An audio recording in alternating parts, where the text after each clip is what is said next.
Good morning বন্ধুরা, Jio up channel তোমাদের সকলকে স্বাগত জানাই। আজকে যে বিষয় নিয়ে আলোচনা করব সেটা হলো জীববৈচিত্র্য সংরক্ষণে আন্তর্জাতিক সংস্থা এবং তাদের কর্মসূচি নিয়ে। তো চলো বন্ধুরা দেখে নেওয়া যাক।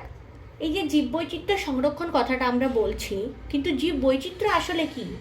জীববৈচিত্র্য হলো কোনো একটা নির্দিষ্ট স্থানে যে সমস্ত উদ্ভিদ প্রাণী প্রজাতি রয়েছে তাদের সমস্তকে মিলে যে একটা বৈচিত্র্যপূর্ণ পরিবেশ, সেটাকেই বলা হয় জীববৈচিত্র্য। কিন্তু বিভিন্ন রকম কার্যকলাপের ফলে জীব প্রাকৃতিক হতে পারে, সেটা মানসিক বা মানবিক হতে পারে, কিন্তু তারপরে জৈব বৈচিত্র্য যে বিনষ্ট হয়ে যাচ্ছে সেটাকে সংরক্ষণ বা টিকিয়ে রাখার জন্য বিভিন্ন সংস্থা এবং তাদের কর্মসূচি রয়েছে। তার মধ্যে প্রথম যে গুরুত্বপূর্ণ সংস্থাটা হলো সেটা হলো IUCN। IUCN-এর পুরো কথা হলো international union for conservation of nature and natural resources. বন্ধুরা ভালো করে নামটা শুনে নাও, IUCN খুব গুরুত্বপূর্ণ। সেটা হলো international union for conservation of nature and natural resources. এটা 1948 সালে গঠিত হয়েছিল এবং এই যে সংস্থা তার সদর দপ্তর রয়েছে ইউরোপের লন্ডন শহরে। কোথায়? ইউরোপের লন্ডন শহরে রয়েছে। এখানে কি কাজ করা হয়?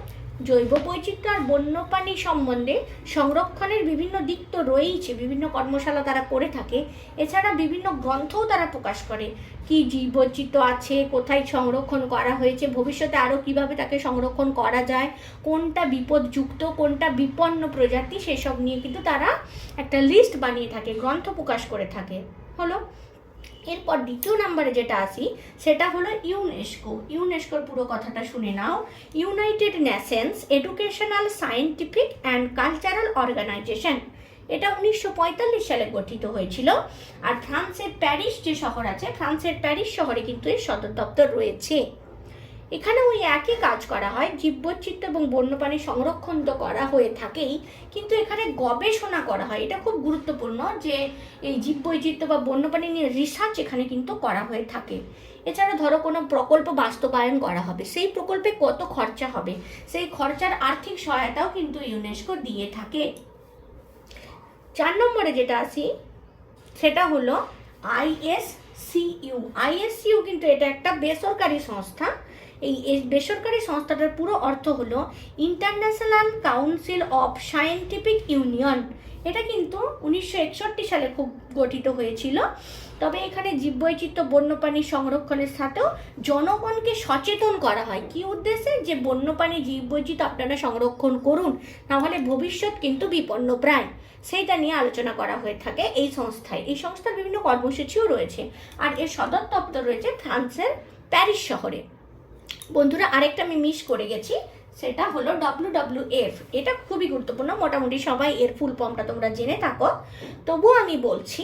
World wide fund for nature and natural resources. এটা কত সালে গঠিত হয়? 1961 সালে কিন্তু গঠিত হয়। মোটামুটি 90টা দেশে কিন্তু এর শাখা রয়েছে, তার মধ্যে সুইজারল্যান্ডের গ্ল্যান্ডে হলো এর সদর দপ্তর। এখানে কি করা হয় গুরুত্বপূর্ণ, যেটা একটা উল্লেখযোগ্য বিষয়, সেটা হচ্ছে পরিবেশ সংরক্ষণের জন্য যে অপ্রচলিত শক্তিগুলো ব্যবহার করা হয়, যেমন জোয়ার ভাটা শক্তি, সূর্য শক্তি, সেইগুলোর ব্যবহার যাতে বাড়ানো যায়, যাতে পরিবেশকে সুষ্ঠু সুন্দর রাখা যায়, সেই সম্পর্কে কিন্তু ব্যবহারটা যাতে বাড়ে, সেই নিয়ে ওরা কিন্তু ভালো রকমভাবে আলোচনা করে থাকে। এছাড়া জীববৈচিত্র্য এবং বন্যপ্রাণী সংরক্ষণ তো রয়েইছে। তাহলে বন্ধুরা এই দিকের পুরো অংশে আমি দেখানোর চেষ্টা করেছি জীববৈচিত্র্য সংরক্ষণে গুরুত্বপূর্ণ আন্তর্জাতিক সংস্থাগুলি: IUCN, UNESCO, WWF and ISCU। এছাড়া তোমরা আরও অনেক রকম তথ্য পাবে বা আরও অনেক সংস্থা আছে, এগুলো এতটা গুরুত্বপূর্ণ নয়, এইগুলোই সব থেকে বেশি গুরুত্বপূর্ণ। এরপর আসি এই যে বিভিন্ন সংস্থা, সেই সংস্থা কী কী কর্মসূচি গ্রহণ করেছে সেগুলো দেখো বন্ধুরা। এই ডান দিক দিয়ে আমি পুরোপুরি লিস্ট করে দেখানোর চেষ্টা করেছি। তার মধ্যে সব থেকে গুরুত্বপূর্ণ বা 1 নম্বরে যেটা বলা যেতে পারে সেটা হলো UNEP। এটা খুব গুরুত্বপূর্ণ। এর কিন্তু ফুল ফর্মটা ভীষণ পরীক্ষায় আসে, ইউনাইটেড নেশনস এনভায়রনমেন্টাল প্রোগ্রাম।